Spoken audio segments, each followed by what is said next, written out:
When looking for a chocolate chip cookie recipe, often folks are looking for one that's the chewiest, crispiest, butteriest. What if you could have all of them wrapped up into one cookie? I'm really trying hard not to eat it because once I start, I can't stop. Back in 2019, I pulled the top 10 most distinct cookie recipes. I thought, what happens if I average these all out together?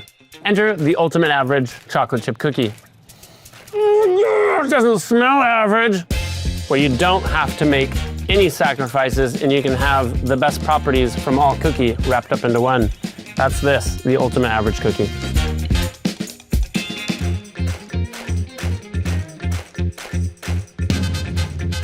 When you really understand cooking and baking, you really think in formulas and technique. And today, not only am I going to show you how to better understand a cookie formula and what each ingredient does to the cookie, but I'm going to cover a lot of tips and tricks that you can apply to any cookie formula recipe that you may already like. How to get a thicker cookie, a crispier cookie, a chewier cookie. How does resting impact a cookie or baking it fresh?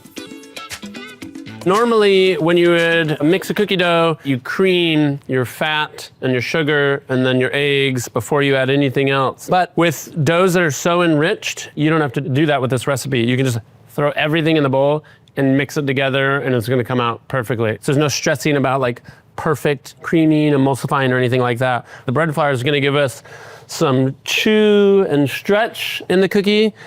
And the cake flour is gonna hold on to the butter and oil and grease so it doesn't slack out and you don't have a runny cookie that splits and gets all crispy on you. Don't forget to plug in your mixer. Why are these cords so short? You just wanna make sure you're actually mixed. I also don't worry about over mixing. If anything, you can under mix because of how much fat and sugar there is in a cookie dough. Over mixing generally isn't an issue. So err on the side of mixing too much, not too little. I'm just gonna scrape this down. Cookie dough. So now I'm gonna add chips. You really just wanna use any chocolate that you prefer. You can use Toll House chips. The original recipe that we put on ChefSteps in 2019 was the flat pistoles, and they're really nice because they kind of laminate inside of a cookie dough. These are kind of like in between a chip and a pistole. They're like a pressed chip. Just get one that you really like or that you already have. That's it. That's our cookie dough. Couldn't be easier. The next step is you want to portion it and let it rest. And that gives time for flour to hydrate. You end up with a cookie that souffles and holds its shape better when you bake it rather than a cookie that could split out if you bake them right now. What I'm gonna do is portion 100-gram portions.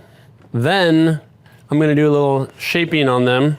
I used to scoop like this and then call it good, but we discovered we liked the shape and the surface of the cookie much more if we make a perfectly round ball and make it smooth. And I'll show you how we do that in just a second. Also, I'm not baking on this tray. I do a bunch of portions like this, put them on one tray, let them chill in the fridge. Then I take those cookie balls and bake them on a different tray.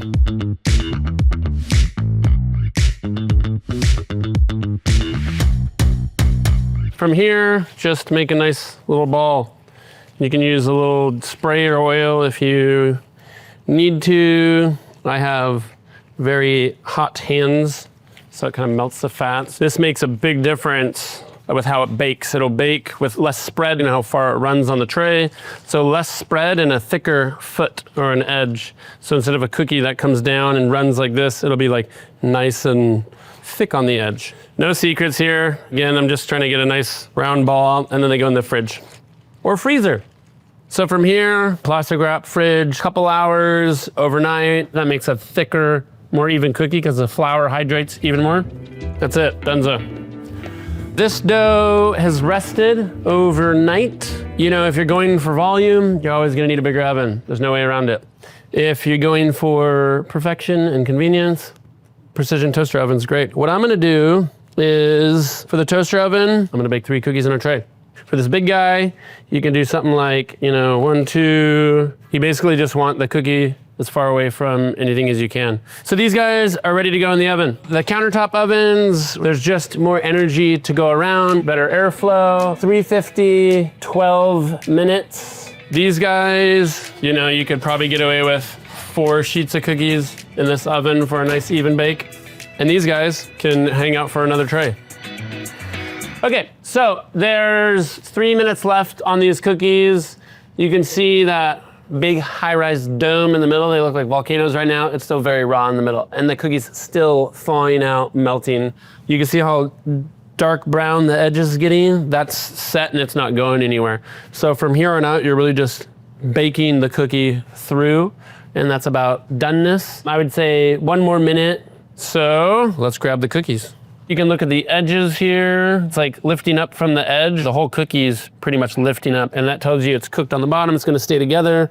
And before these guys cool off anymore, I like to clean up the edge with the ring mold. You just bring the cookie together and you kind of do a little jiggle, jiggle, jiggle. And you have to do this right when they come out of the oven because they're already starting to set from here. Gotta let it hang out, let it rest, 10, 15 minutes.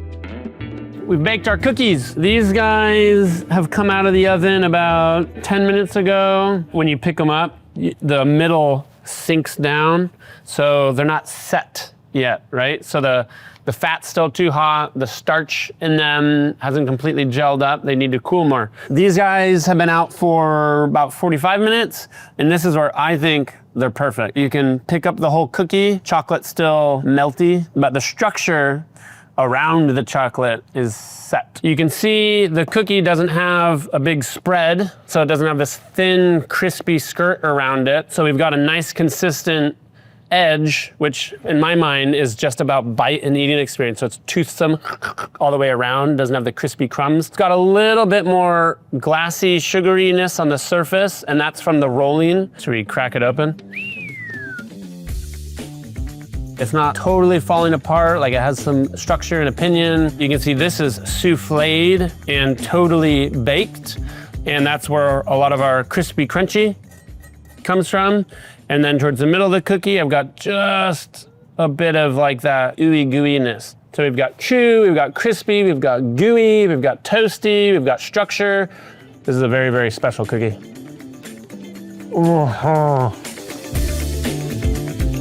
That's the ultimate average cookie. Go to ChefSteps, check out the recipe, and just making this one recipe will give you an understanding of so many different formulas out there and why they are the way they are.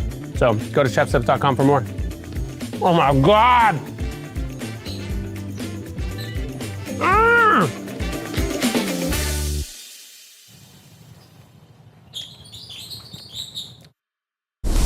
Subscribe to our channel and visit chefsteps.com for more tips, recipes, guides, and tools to help you level up in the kitchen.